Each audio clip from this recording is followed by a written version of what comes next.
fragmentation.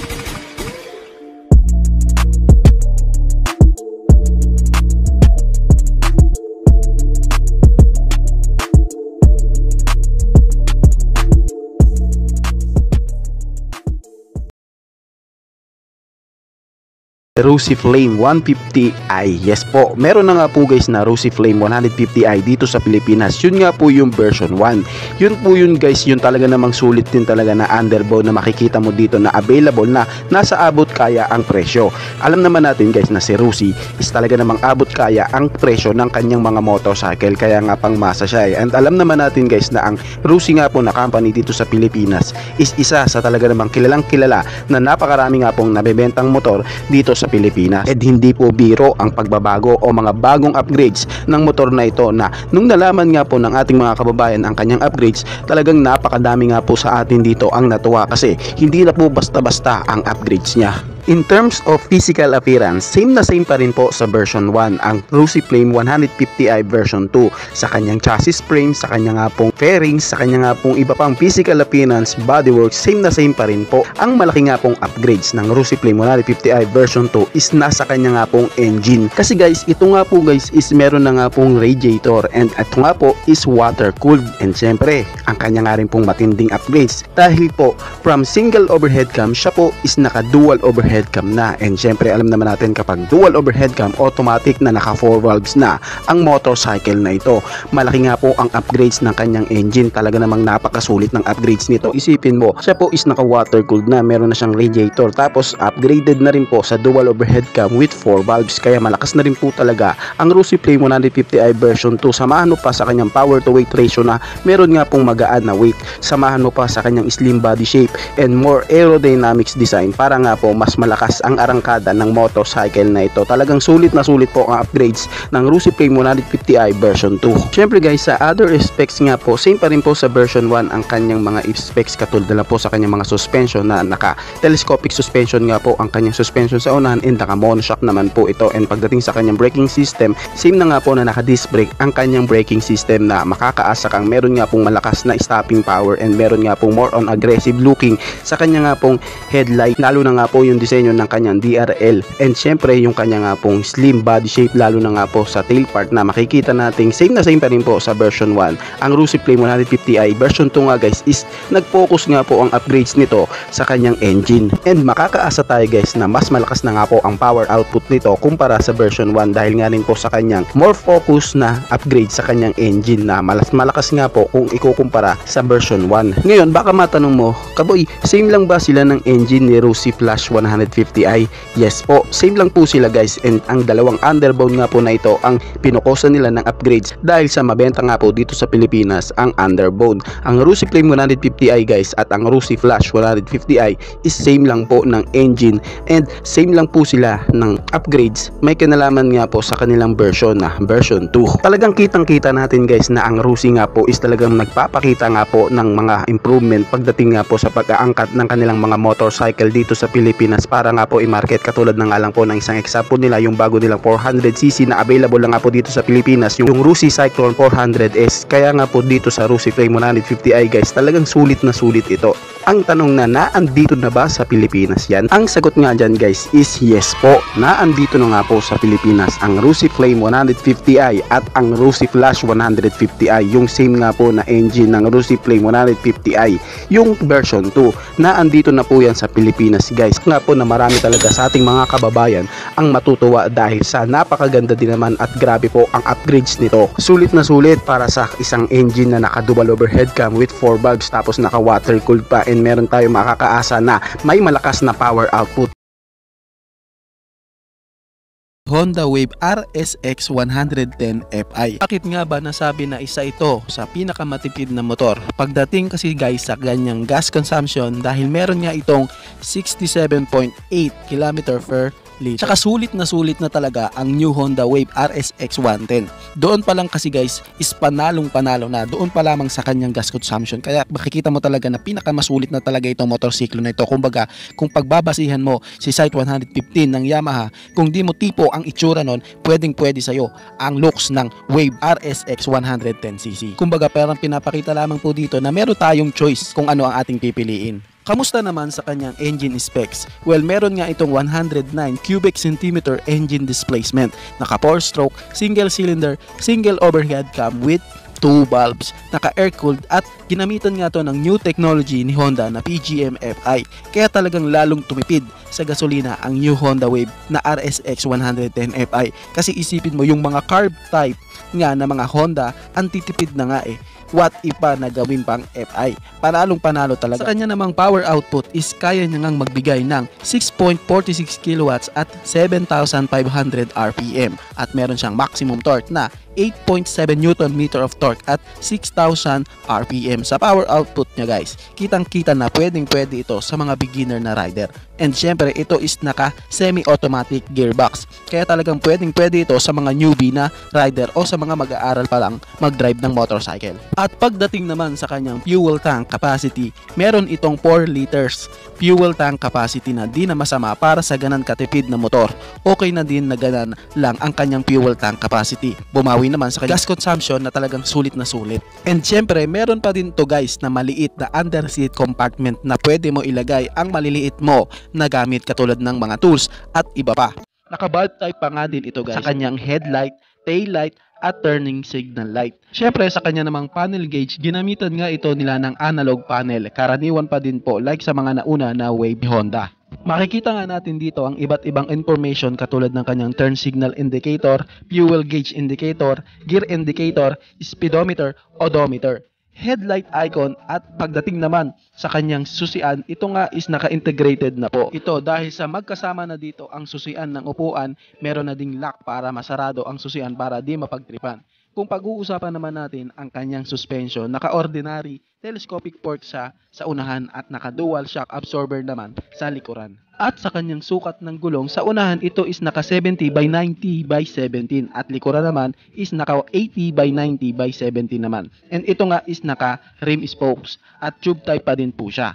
Sa kanya namang braking system, meron nga itong dalawang variant. Meron ngang naka-disc brake sa unahan at drum brake sa likuran at meron namang same na po na naka-drum brake. Ang Wave RSX 110 Fi guys is meron pong naka-mags type. Sad to say is di nga po ito nilabas dito sa atin. Ang naka-mags type, pero malay natin ilabas na din to dito lalo na kung papatok ang motor na to dito. And malabo na di papatok ang motor na to dito dahil sa sobrang sulit naman talaga nito. Pag-usapan naman natin ang kanyang seat height. Meron nga itong taas na 760mm na taas na pwedeng-pwede para sa mga rider na average height ng Pinoy. Saktong-sakto lang talaga ito. Pwedeng-pwede para sa mga beginner. At meron nga siyang ground clearance na 135mm at may bigat na 99kg. At kung pag-uusapan naman natin guys ang kanyang looks, kita talagang ibang-iba na nga ang itsura nito sa mga naunang Wave na inilabas ni Honda. Makikitaan mo talaga ito ng pagka-aggressive looking. Lalo na sa part ng kanyang sidings na merong dalawang maliit na parang winglet na sobrang unique din talaga at sa mga pulido na pagkakagawa ng kanyang bodyworks. Kaya talagang sulit na sulit talaga ang motorcycle na ito. At kung pag-uusapan nga natin ang kanyang presyo, dahil nga sa dalawang variant nga ito magkaiba nga din po ang kanilang presyo. Doon nga sa same boat drum brake, mabibiling mo nga ito sa halagang 61,900 pesos. At doon naman sa variant na naka-disc brake sa unahan at naka-drum brake naman sa likuran, ito nga is mabibili mo sa halagang 64,900 pesos. Kaya sa presyo niya guys, kita din talaga na napakasulit at pwedeng-pwede ito para sa mga beginner na mga rider na magde-delivery rider and daily use commuter. Talagang sulit na sulit ang motor na ito, ang Honda Wave RSX 110 Fi.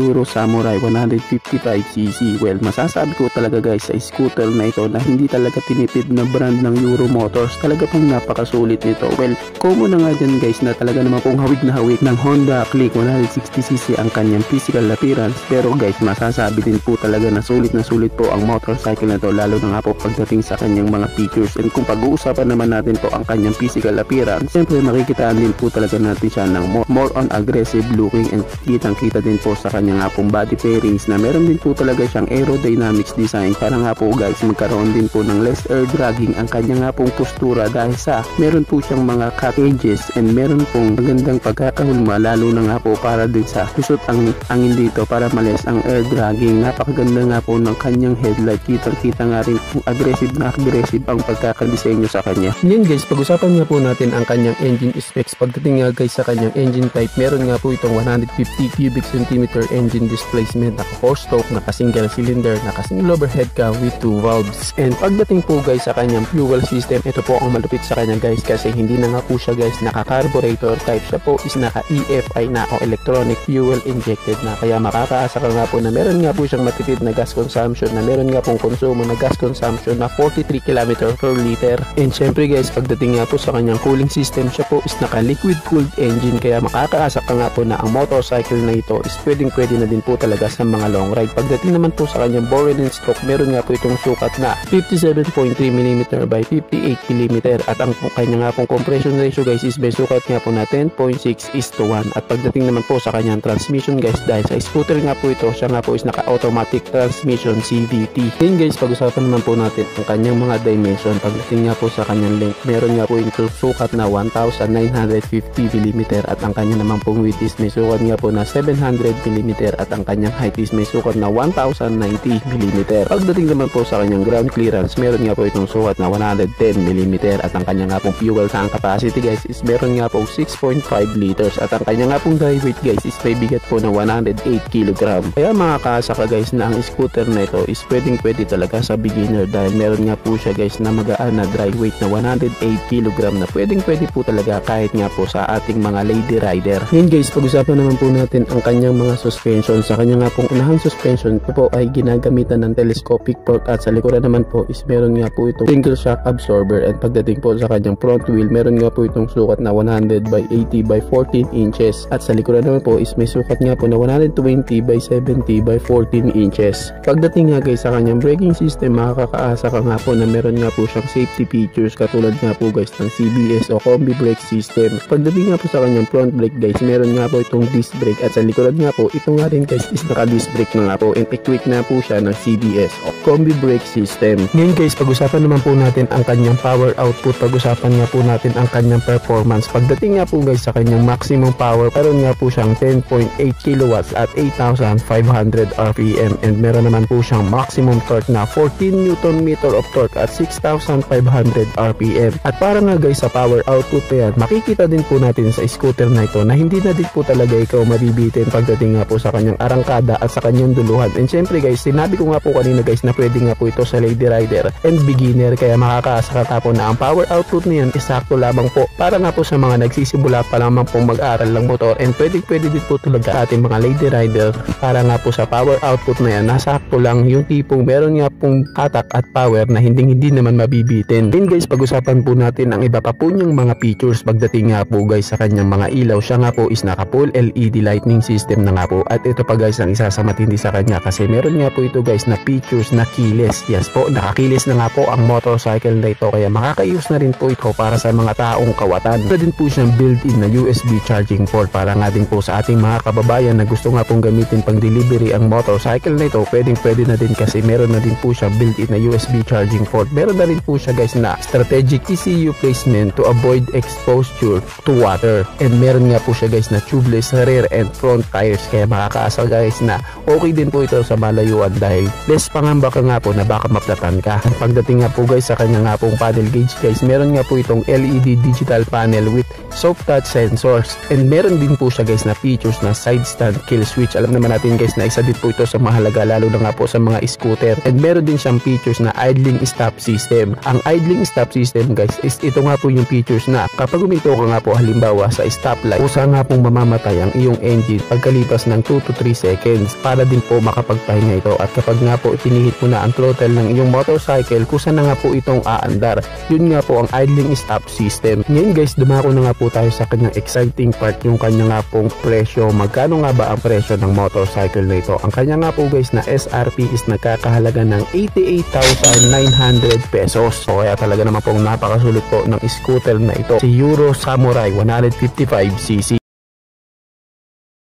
Honda Navi 110cc. Yes guys, 110cc nga po ang motorsiklo na ating pag-uusapan, kaya tsak na sulit nga po ito, lalo na kung ikaw is naghahanap nga po ng daily use bike na pwede pang palengke, pang pasok sa trabaho. Ang motorsiklo na to guys is matagal na nga pong available sa ibang bansa, at dito sa Pilipinas guys is hindi nga po ganong tunog-tunugan, pero ngayon nga po is ginulat tayo ni Honda na inilabas nga po yan dito sa Pilipinas at naging available na po siya. At ang matindi pa dito guys is meron nga po siya guys na mura nga po presyo na talaga naman pong napakasulit na tipong yung presyong yun guys is pwede na talaga, dahil alam naman natin guys na ang brand na Honda is meron din talagang kalidad sa kanyang makina. Ang motorsiklo to guys is meron nga po siyang introduction price na hanggang August 1 nga po na nagkakahalaga lamang ng 55,000 pesos. Can you imagine that guys, 55,000 pesos? Kaya kung ikaw na meron ka na nga pong budget, pwede mo nang bilhin ang motorsiklo na to at magamit din, dahil sulit din talaga siya, lalo na sa kanyang makina na meron nga pong kalidad ang kanyang pagkakagawa. Pero syempre guys, sa mga motorsiklo talaga na lumalabas, hindi talaga mawawala dyan ang bashing. Kahit anong ganda pa niyan, hindi talaga po pwedeng walang maibabash ang iba nating mga kababayan. And syempre, ang motorsiklo na to po is hindi po para sa lahat. Yes po, ang target market nga po ng Navi 110cc ni Honda is yung mga kababayan natin na sakto lamang po ang height, dahil sa ang motorsiklo na to is hindi po talaga ganon kalakihan. And syempre po, pagdating sa kanyang power output, specs, features, hindi din po siya ganon katulad sa ine-expect natin. Yung tipong yung presyo niya is sapat lang din po ang ibibigay niya.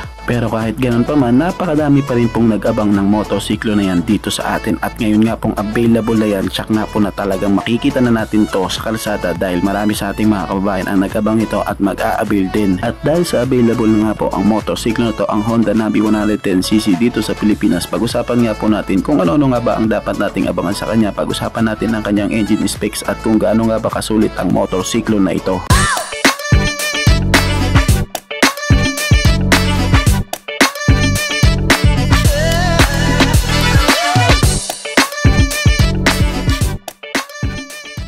Ang Honda Navi 110 nga guys is meron nga pong 109.1 cubic centimeter engine displacement. Siya po is naka 4-stroke single cylinder, at pagdating sa kanyang cooling system, siya po is naka air-cooled engine. Siya po is naka single overhead cam with 2 valves. And syempre po, pagdating sa kanyang weight guys, magaan nga po ang motorsiklo na to dahil maliit din talaga siya. Siya po is bigat 104 kg, at ang kanya nga pong boring stroke is may sukat nga po 50mm by 55.6mm, at ang kanyang fuel tank capacity is meron naman po 3.5 liters. Ang kanyang compression ratio po is meron nga pong sukat na 9.1:1. Ngayon guys, pag-usapan naman po natin ang kanyang power output. Gaano nga ba kalakas ang motorsiklo nito? Kamusta ang kanyang maximum power at ang kanyang maximum torque? Pagdating nga po sa kanyang maximum power, meron siyang 7.89 HP at 7,500 RPM, and meron naman siyang maximum torque na 8.91 Nm of torque at 5,000 RPM. Saktong power output guys para sa 110cc na motorsiklo. Pwede na rin. And kung titingnan mo guys ang kanyang physical appearance, makikita mo nga na akala mo di manual po ang motorsiklo to, pero diyan ka nagkakamali dahil automatic nga po ang kanyang transmission, dahil siya po is naka CVT auto.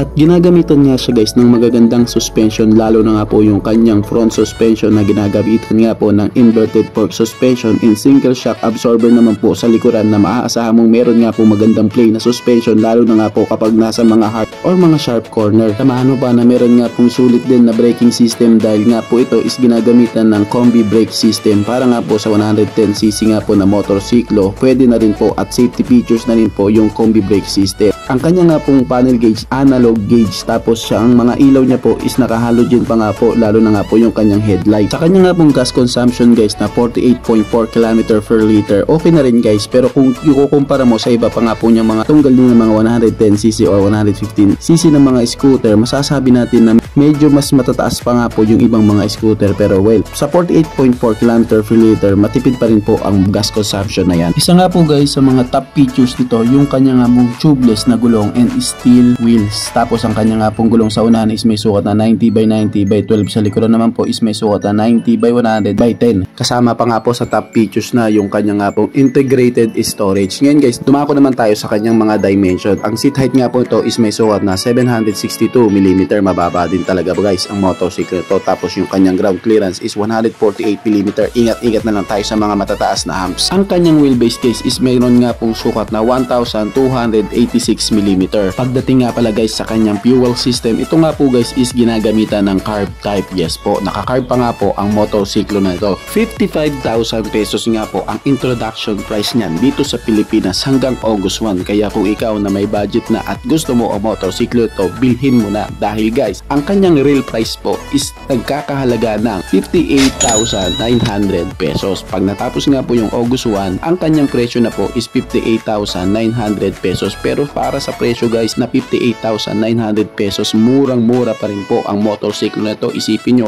Honda to, may kalidad ang kanyang makina. Kilala na may matitibay at matipid sa gasolina. Samahan pa na meron nga pong mga ginagamit na mga materials and bodyworks na talaga naman po napakasulit kahit nga po sa mga maliliit na detalye niya na talagang masasabi mong okay at pwede din talaga siya. Syempre kung tatanungin mo pwede ba yan sa beginners, yes naman guys, pwede.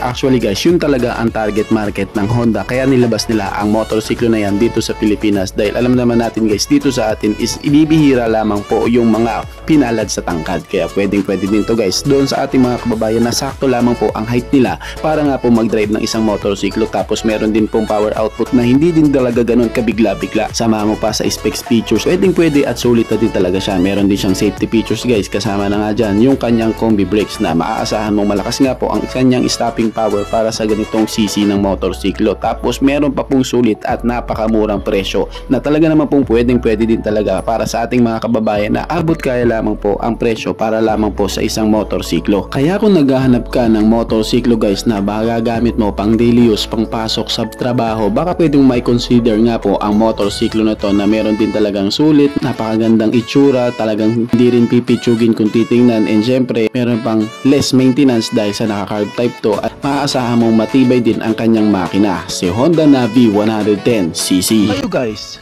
anong masasabi nyo sa motor na ito? Paki-comment naman ang inyong reaksyon. Maraming salamat po. Bago matapos ang video na to guys, baka pwede naman napahingi ng isang like mula sa inyo bilang pagsuporta sa ating munting video. Maraming salamat po. So pwede mo na din i-share para din malaman ng iba nating mga ka-rider. Sa tingin ko guys is dito ko na lamang po tatapusin ang ating vlog. I hope na nag-enjoy kayo sa aking hinandang video para sa inyo. Pinasisigla ko din kayo guys na i-subscribe ang aking YouTube channel. I-click mo na din ang notification bell para maging updated kayo sa mga susunod na i-upload ko. So dito ko na lamang po tatapusin. Maraming salamat po. Ichi boy. Thank you.